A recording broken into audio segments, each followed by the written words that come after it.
सत श्री अकाल बच्चों, उम्मीद करते कि तुसीं पिछलियां वीडियोज़ देखियां होणीआं कार्बन एंड कंपाउंड्स नाल रिलेटेड ते उन्हां चों जे कोई तुहानूं कभी कोई प्रॉब्लम लगे तो कमेंट सैक्शन जरूर जाके अपनी क्वेरीज पूछ सकते हो। तो अज असीं लास्ट वीडियो च असीं कीता सी हाइड्रोकार्बन्स मतलब compounds of carbon and hydrogen. अज असीं नैक्सट कंपाउंड्स के बारे जान लगे हैं जिहदे च कि कार्बन भी प्रेजेंट होएगा, हाइड्रोजन भी और ऑक्सीजन भी प्रेजेंट होएगी। हुण असीं दो ग्रुप्स नूं जानदे हां जिहड़ा कार्बन हाइड्रोजन ऑक्सीजन जिहड़े कि पहले आते हैं। वन इज एल्कोहल और दूसरा है कार्बोक्सिलिक एसिड्स। नोमेनक्लेचर के टाइम ते थोड़ा जिहा दस्सिया सी इन्हां बारे। हुण इन्हां दे एक दो कंपाउंड दे सिलेबस है जिहड़े असीं पढ़ने हैं। अल्कोहल का तुसीं बड़ा कॉमनली सुनिया होगा, जिस तरह कि शराब लिए कॉमनली लोग यूज करते हैं, अल्कोहल पी लो या अल्कोहल है या इस तरह करके। लेकिन अल्कोहल ये डिफरेंट जो पढ़ांगे मैंबर्स, वो सब तो पहला फर्स्ट मैंबर जो आ जाता है दैट इज मिथेनॉल। मिथेनॉल फिर सेकंड मैंबर आता है इथेनॉल। इथेनॉल जो है वो कॉमन यूज होता है as a constituent hard liquors which जिन्हां नूं असीं शराब कह दिंदे हैं कॉमन लैंग्वेज, विस्की होई, बीयर होई, इन्हां दे होर कई चीज़ां जिहदे च एक कॉन्स्टिट्यूएंट है लेकिन हुंदी बहुत घट रेशो च। इवन कप सिरप च भी इथेनॉल यूज किया जाता है। तो और इहदा थोड़ा जिहा की असर हुंदा बाद च असीं करदे, पहले असीं इहदे मैंबर्स बारे पढ़ लईए। तो फर्स्ट मैंबर जिहड़ा आ जांदा मिथेनॉल, फिर इथेनॉल, फिर आ गया प्रोपेनॉल। हुण ऑल वर्ड्स इत्थे आ गए, इहदा मतलब अल्कोहल ग्रुप नूं सीगा असीं जाणदे हां। और एदा फंक्शनल ग्रुप केड़ा सीगा OH। हुण इत्थे की लगेगा एनी अल्काइल ग्रुप, क्योंकि हाइड्रोजन लग गया तो बन गया वाटर H2O, इसलिए हाइड्रोजन की चॉइस कोई नहीं है। एल्काइल ग्रुप भी मैं तो दस्सिया सी कि है किसी भी अल्केन तो जदों असीं हाइड्रोजन एक लेस कर देने दैट बिकम्स अल्काइल ग्रुप।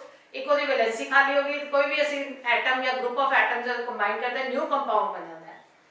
हुण असीं अल्काइल ग्रुप इहदे च मिथ वर्ड तो क्लियर है कि एक कार्बन वाला जदों लग गया ओदा फार्मूला की बन जाएगा CH3OH, क्योंकि मीथेन ते नाल एक हाइड्रोजन जदों असीं कटाई ओदे नाल OH लगाता और सानू की मिल जाएगा CH3OH मिथेनॉल। इसी तरह इथेन दे नाल असीं जदों कटाया एक हाइड्रोजन इथाइल ग्रुप बनाता C2H5OH बन गया। Similarly we get C3H7OH।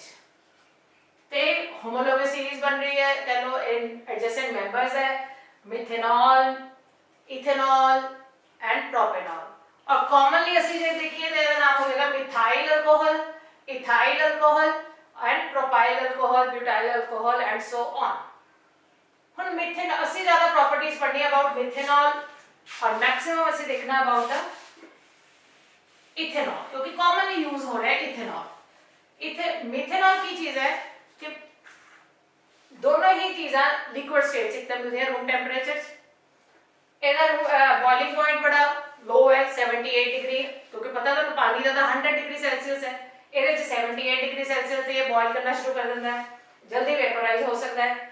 लेकिन इथेनॉल और मिथेनॉल बनाने का कॉमन तरीका की है कि फर्मेंटेशन के तरीके ना बना सकते हैं। जिन्होंने कई बार तुसीं सुनिया होना कच्ची शराब मतलब कि घर के लैवल ते किस तरह लोग कई शराब नूं बना लेंदे, क्योंकि फर्मेंटेशन मतलब कि फर्मेंट कर देना। कई बार तुसीं घर च भी देखिया होना कि फ्रूट आया हुआ है, फल तुहाडे घर च है, अंगूर वगैरह या कुछ, वो पे में सड़ जाते हैं, उन्हां चों स्मैल आनी शुरू हो जाती है।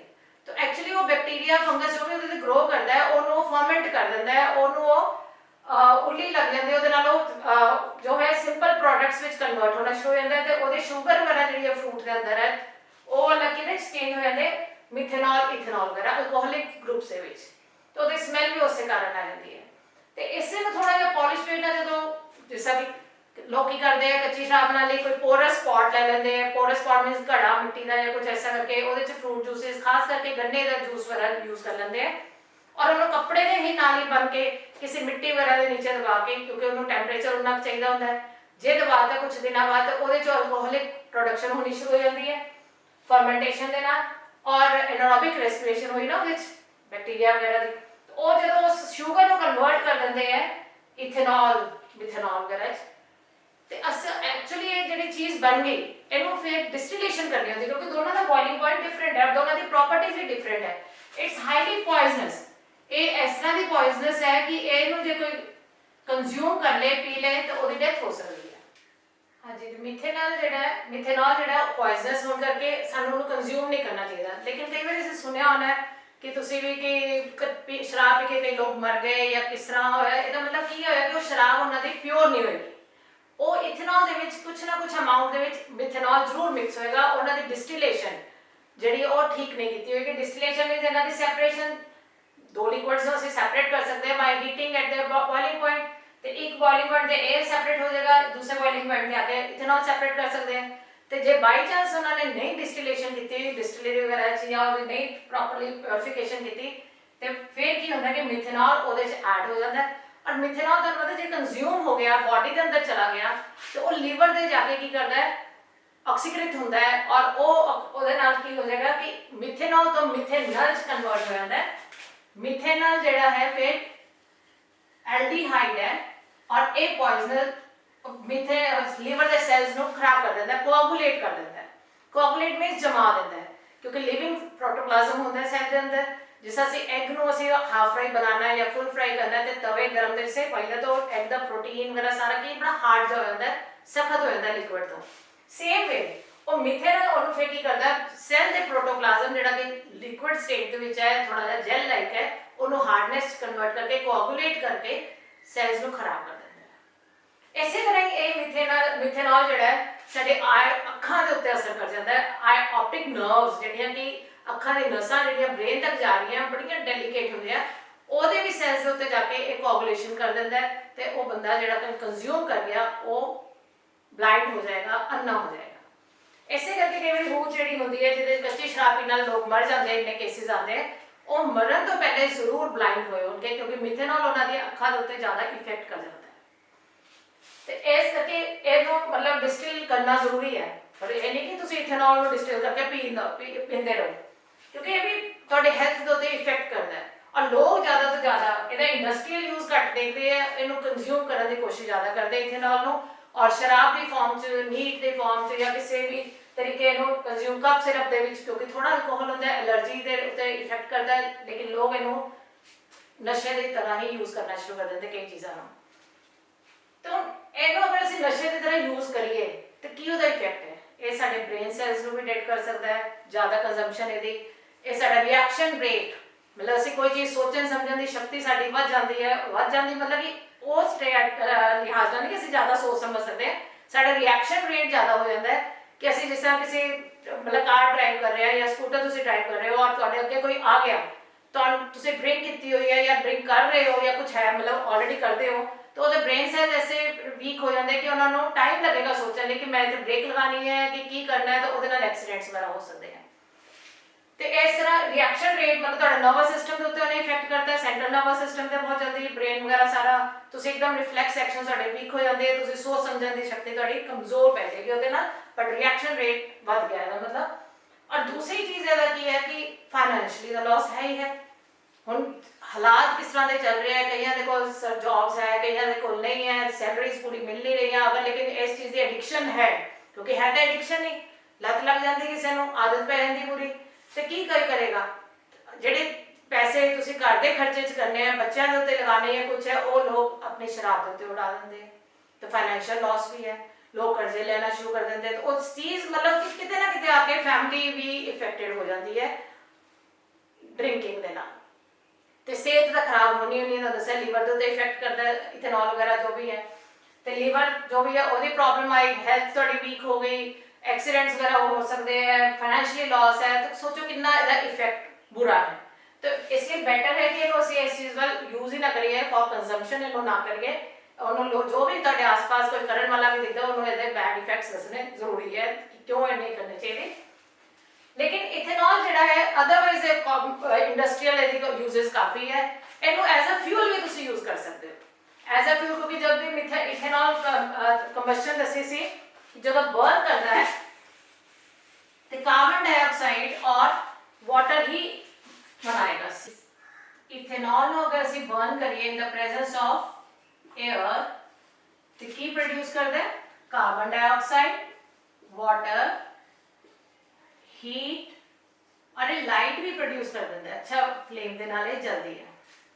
हुण अगर असीं इहनूं बैलेंस करिए, देखो 2 कार्बन 1 कार्बन, हाइड्रोजन 6 इधर 2 इधर, ऑक्सीजन 3 इधर 1 ही इधर, 1 और 3 ऑक्सीजन बैलेंस्ड है। बाकी असीं बैलेंस करना होए तो की कर सकते हैं, 6 हाइड्रोजन बैलेंस हो गई, कार्बन बैलेंस हो गई, ऑक्सीजन कितने रह गई, नॉट्स बैलेंस्ड। तो एक चीज है कि इथेनॉल जो ਅਸੀਂ बर्न करते हैं तो कोई होर चीज क्योंकि फॉर्म होती, क्योंकि ਇਹਦੇ ਚ इंप्योरिटी ਦੇ ਲਈ कोई है नहीं, सिर्फ कार्बन और हाइड्रोजन है ਜਿਹੜਾ कि कार्बन डाइऑक्साइड और वाटर च कन्वर्ट कर रहे हैं, lots of heat is produce, अच्छी ਇਹਦੀ कैलोरीफिक वैल्यू भी है। तो ਇਹਨੂੰ ਅਸੀਂ ਫਿਰ पेट्रोल वगैरह ਦੇ ਵਿੱਚ ਵੀ ऐड करके एज अ फ्यूल यूज कर सकते हैं, क्योंकि कई जगह ਤੇ देखते हो ਤੁਸੀਂ बड़े ठंडे देश है जिथे कि पेट्रोल वगैरह डीजल वगैरह जम जाते हैं, तो इनू as a anti freezing agent भी यूज कर सकते हैं। इथेनॉल नू जल्दी वो जमन नहीं देगा और स्मूथली ड्राइविंग हो सकती है। इस तो अलावा यूज होता है डीनेचर्ड अल्कोहल के फॉर्म के विच भी, क्योंकि इंडस्ट्रीयल यूजेज है तो बहुत ज़्यादा है। अगर इनू असीं इंडस्ट्री के विच यूज कर रहे हैं तो लोग इनू कंज्यूम करते रहेंगे, तो फिर उहदे उत्ते लिखिया जाता है डीनेचर्ड अल्कोहल। क्यों? क्योंकि उहदे विच कुछ ना कुछ अमाउंट मिथेनॉल वगैरह की ऐड की होती है, उसकी नेचर चेंज की गई कि पॉइजनस बना दिता गया कि इन्हें कोई कंज्यूम ना करे, कोई पी ना सके। तो as a denatured, as a iodine का सोल्यूशन भी तुसीं देखिया होगा, टिंचर जिहड़ा यूज करते कई बार सट्टा सुट्टा ते लगन ते नीली दवाई जिन्हों कहते हैं, ਉਹਦੇ ਵਿੱਚ भी आयोडीन ਦੇ ਵਿੱਚ अल्कोहल यूज किया जाता है। इस तरह के कई यूज है, होर एंटीसैप्टिक्स ਦੇ ਵਿੱਚ यूज होता है, सैवलॉन वगैरह अजकल तो तुसीं देख रहे हो सैनिटाइजर जिहड़ा अल्कोहल बेस्ड होना चाहिए। क्यों? क्योंकि ये वायरस वगैरह के उत्ते इफेक्ट कर दिंदा है और इवेपोरेट जल्दी हो जाता है। तो ये तुसीं अपने हाथ वगैरह अपने सैनिटाइज कर सकते हो, वॉश कर सकते हो और उन्हें डिसइनफेक्टेंट की तरह भी यूज कर सकते हो। तो अजकल इसका ज़्यादा यूज अल्कोहल का in the form of sanitiser चल रहा है, पर उन्हें यूज नहीं करना होर किसी तरीके नाल। तो इस तरह इथेनॉल, मिथेनॉल, प्रोपेनॉल वगैरह भी है, लेकिन ज़्यादा यूज इथेनॉल का होता है और मिथेनॉल प्रोपेनॉल नूं असीं कॉमनली यूज विच नहीं लैके आ सकते एट द डोमेस्टिक पर्पसेस। तो ये सी अल्कोहल का रिएक्शन फॉर कंबस्टन। इसी तरह अल्कोहल अगर फिजिकली देखा जाए तो की है लिक्विड रूम टेम्परेचर पे, और दूसरा वाटर सॉल्युबल भी है, तीसरा न्यूट्रल है, ना एसिडिक है ना बेसिक है, ना ब्लू लिटमस को चेंज करेगा ना रेड लिटमस को, तो न्यूट्रल भी है। तो इसके अलावा केमिकल प्रॉपर्टीज इन्हां दी होर है कि इथेनॉल जो रिएक्ट करता है हाईली रिएक्टिव मेटल दे नाल, लाइक सोडियम। तो ये रिएक्शन के नाल की होएगा कि कोई भी मेटल जो असीं देखिया सीगा कि रिएक्शन करते हैं हाईली रिएक्टिव, तो हाइड्रोजन रिलीज कर देंगे। तो हाइड्रोजन जो रिलीज हो गई तो बाकी की बनता है सोडियम मिथॉक्साइड, इस तरह, क्योंकि ये हाइड्रोजन रिलीज हो गई और ये हाइड्रोजन फर्दर दूसरे हाइड्रोजन एटम का कंबाइन करके H2 गैस बनाएगा, क्योंकि स्टेबल फॉर्म में H2 दी है। तो ये जो रिएक्ट कर गया तो बैलेंस करके इन्हों असी इस तरह दिखा सकते हैं। तो सोडियम इथोक्साइड बन गया जो कि इथेनॉल रिएक्ट कर जाता है सोडियम के नाल, इथोक्साइड। तो इसी तरह का रिएक्शन है कंसंट्रेटेड सल्फ्यूरिक एसिड के नाल। कंसंट्रेटेड सल्फ्यूरिक एसिड में एक होता है कंसंट्रेटेड, एक होता है डाइल्यूट। कंसंट्रेटेड में जिसमें बिल्कुल भी वाटर नहीं प्रेजेंट, प्योर फॉर्म है सल्फ्यूरिक एसिड की, और जरा जा हीट करन ते ਇਹਦਾ रिएक्शन जरा है की होएगा एक वाटर, क्योंकि मतलब कि concentrated sulphuric acid acts as a dehydrating agent. Dehydrating means किसी सब्सटेंस से पानी है ना वो एब्जॉर्ब कर लेता है, जैसा कि साडी बॉडी उत्ते भी गिर जाए तो उस जगह सड़ जाती है। कंसंट्रेटेड सल्फ्यूरिक एसिड, कोई भी मिनरल एसिड ऐसे कंसंट्रेटेड फॉर्म से यूज कर लगे बड़ा ध्यान रखना होता है। कपड़े ते गिर गया तो कपड़ा भी चल जाता है, काली जी उत्थे जगह बच जाती है, स्किन के उत्ते गिर गया तो स्किन भी ब्लैक हो जाती है। क्यों? क्योंकि ये सारी चीज़ां असीं पढ़िया ऑर्गेनिक भी है, ये सारी चीज़ां कार्बन हाइड्रोजन एंड ऑक्सीजन की बनी हुई है, सैल्यूलोज ले लो या फैट्स वगैरह सब। तो जो भी कंसंट्रेटेड सल्फ्यूरिक एसिड उहदे गिर गया तो उहदे जो वाटर जड़ा भी है H और O कंपोनेंट निकल जाता है इन the form of water. What is left behind, की पीछे रह जाता है, दैट इज कार्बन ओनली। तो कार्बन का कलर ਕਿਹੜਾ ਹੁੰਦਾ ब्लैक, तो ਅਸੀਂ ਕਹਿੰਦੇ ਜੀ ਸੜ ਗਈ, लेकिन वो सड़ती नहीं है एक्चुअली, ਉਹਦਾ जो पानी इवेपोरेट हो गया, किने एब्जॉर्ब कर लिया, सल्फ्यूरिक एसिड ने। तो कंसनट्रेटेड सल्फ्यूरिक एसिड ਨੂੰ ਅਸੀਂ डिहाइड्रेटिंग एजेंट भी बोलते हैं। और ये ਜਦੋਂ लेकिन ਇਹਦੇ ਚ ਅਸੀਂ ਕੀ ਕਰਦੇ हैं कि इथेनॉल ਜਦੋਂ रिएक्ट करता है ਇਹਦੇ ਨਾਲ, तो वाटर तो निकलेगा लेकिन नाल इथीन गैस बना देता है। ये पढ़िया से ना पहले हाइड्रोकार्बन्स और नाल वाटर, तो C2H4 बच जाता है, ਇਹਦੇ ਚੋਂ H2O निकल गया, तो ਇਹ ਚੀਜ਼ ਬਣ ਗਈ। ਇਹਦਾ ਮਤਲਬ ਅਸੀਂ ਅਲਕੋਹਲਸ ਨੂੰ एल्कीन्स कन्वर्ट कर सकते हैं by reacting with concentrated sulfuric acid, by heating it in the presence of concentrated sulfuric acid। तो ਇਹਦੇ ਨਾਲ ਕੀ ਹੈ, ਵਾਟਰ ਜਿਹੜਾ ਨਿਕਲ ਗਿਆ और ਨਾਲ इथीन गैस बन गई। तो ਇਹ ਇਹਦੇ ਇੱਕ ਹੋਰ केमिकल प्रॉपर्टी है। तो ਇਹ ਸੀ ਦੋ प्रॉपर्टीज केमिकली ਜਿਹੜੇ ਤੁਹਾਡੇ ਸਿਲੇਬਸ ਦੇ ਅਕੋਰਡਿੰਗਲੀ ਆਣੀਆਂ ਹੈ, और ਇਹਨਾਂ ਨੂੰ ਜ਼ਰੂਰ ਯਾਦ ਕਰ ਲੈਣਾ कि रिएक्शन विद सोडियम, इस तरह पोटेशियम नाल भी आ सकता है क्योंकि हाईली रिएक्टिव है, लेकिन सोडियम के नाल रिएक्ट करता तो सोडियम इथॉक्साइड बन गया, हाइड्रोजन गैस रिलीज हो गई। और इसी तरह जे ਅਸੀਂ ਇਹਨੂੰ कंसंट्रेटेड सल्फ्यूरिक एसिड ਨਾਲ हीट करते हैं तो it will change into ethene gas and water is liberated or absorbed by the concentrated sulfuric acid। ਤੇ ਇਹ ਸੀ ਪ੍ਰੋਪਰਟੀਜ਼ ਅਲਕੋਹਲਸ ਦੀਆਂ। ਅਲਕੋਹਲਸ ਵਿੱਚ ਅਸੀਂ ਕੀ ਪੜਿਆ ਕਿ ਮੇਨ ਕੰਪੋਨੈਂਟ ਹੈ ਮਿਥੇਨॉल ਜਿਹੜਾ ਸੀ ਪੜਨਾ, ਜਾਂ ਇਥੇਨॉल। ਮੇਨਲੀ ਇਥੇਨॉल ਦੀ ਪ੍ਰੋਪਰਟੀਜ਼ ਅਸੀਂ ਸਟੱਡੀ ਕੀਤੀਆਂ। ਮਿਥੇਨॉल ਦਾ ਫਾਰਮੂਲਾ ਕੀ ਸੀ, H ਕੀ ਸੀਗਾ, CH3OH, और इथेनॉल ਦਾ ਕੀ ਸੀ, C2H5OH। तो ਇਹਦਾ ਮਤਲਬ ਕਿ ਕਿੱਥੋਂ ਅਸੀਂ ਇਹਨੂੰ ਲਿੱਤਾ, मीथेन और इथेन ਤੋਂ। और ethanol liquid at room temperature 78 degree Celsius it's boiling point, और soluble in water also, neutral है, neither acidic nor basic। दूसरा ਇਹਦਾ ਕੀ, सोडियम के नाल जब रिएक्ट करता है तो सोडियम इथॉक्साइड बना देगा हाइड्रोजन गैस रिलीज करके, और जब इन्हें कंसंट्रेटेड सल्फ्यूरिक एसिड ਨਾਲ हीट किया जाए तो वाटर एब्जॉर्ब कर लेगा concentrated sulphuric acid as dehydrating agent and ethene is left behind। और this is all about the alcoholic group। ਅਸੀਂ नेक्स्ट ਵਿੱਚ ਫਿਰ कार्बोक्सिलिक एसिड ਦਾ ਪੜਾਂਗੇ। Thank you.